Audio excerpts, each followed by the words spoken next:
Hukum Sekjen PDI Perjuangan Hasto Kristianto melaporkan penyidik KPK yang menyita ponsel dan tas Hasto kepada Dewas KPK.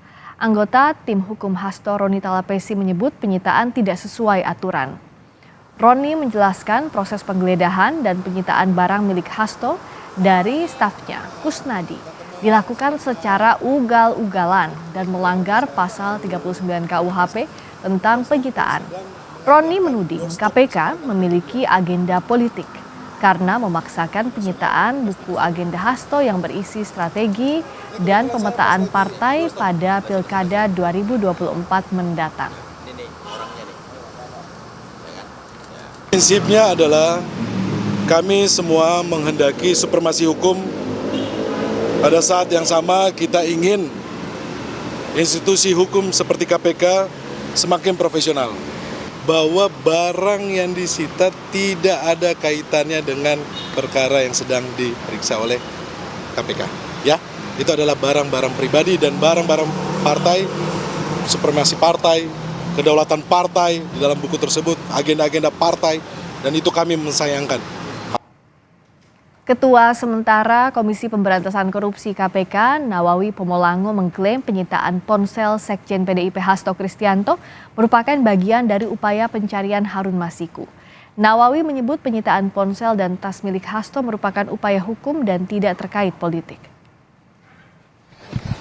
Lanjut langkah-langkah yang dilakukan oleh teman-teman penyidik mungkin bagian daripada perintah pimpinan bahwa memang upaya terus pencarian Harun Masiku itu terus harus dilakukan. Kemarin saya sendiri ada giat di Surabaya sehingga baru tadi pagi saya minta Pak Deputi Penindakan untuk memberi penjelasan kepada kami apa yang berlangsung yang seperti diberitakan yang kemarin. Itu aja barangkali. Silakan, ada ruang-ruangnya, ada Dewas, ada forum pra-peradilan untuk kegiatan. Pak, kemarin ada Sekjen PDIP Hasto Kristianto memprotes penyitaan ponsel oleh penyidik KPK usai diperiksa terkait Harun Masiku. Hasto menyebut penyitaan ponsel miliknya tidak sesuai prosedur. Usai diperiksa sebagai saksi dalam kasus buronnya caleg PDIP Harun Masiku di KPK, Hasto mengungkap keberatan atas penyitaan ponselnya. KPK memeriksa Hasto sebagai saksi untuk melacak keberadaan Harun Masiku yang buron sejak 29 Januari 2020 dalam kasus suap pergantian antar waktu caleg pemilu 2019. Karena di tengah-tengah itu kemudian staf saya yang namanya Kusnadi itu dipanggil katanya untuk bertemu dengan saya, tetapi kemudian tasnya dan handphonenya atas nama saya itu disita. Saya menyatakan keberatan atas penyitaan handphone tersebut.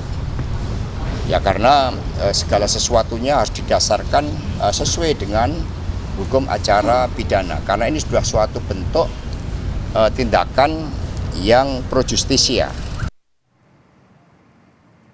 Dalam salinan putusan pengadilan tipikor, nama Hasto disebut sebagai Sekjen PDIP yang menugaskan Doni Tri Istiqomah selaku tim hukum PDIP untuk mengajukan surat permohonan ke KPU RI terkait pergantian antar waktu caleg pemilu Dapil Sumsel 1 menggantikan Nazarudin Kemas yang meninggal dunia. Meski demikian, dalam putusan Hakim Tipikor tidak disebutkan sejauh mana peran Hasto selain penugasan Doni Tri Istiqomah. Caleg PDIP pemilu 2019 Harun Masiku menjadi buron KPK karena diduga menyuap komisioner KPU RI saat itu Wahyu Setiawan 57.350 dolar Singapura atau saat itu setara 600 juta rupiah. KPK telah memasukkan Harun Masiku dalam daftar pencarian orang atau DPO sejak 29 Januari 2020. Tidak hanya itu, Harun Masiku juga masuk dalam daftar pencarian Interpol sejak 30 Juli 2021. Harun Masiku sempat terekam kamera pemantau di Terminal 2F Bandara Soekarno-Hatta pada 7 Januari 2020. Harun Masiku saat itu baru pulang dari Singapura. Padahal tanggal 8 Januari 2020, KPK menggelar operasi tangkap tangan kepada komisioner KPU saat itu, Wahyu Setiawan yang diduga menerima suap 600 juta dari kesepakatan 900 juta. Namun, kedatangan Harun Masiku ke Indonesia baru disampaikan Dirjen Imigrasi pada 22 Januari 2020 dengan alasan keterlambatan sistem data perlintasan di Soekarno-Hatta.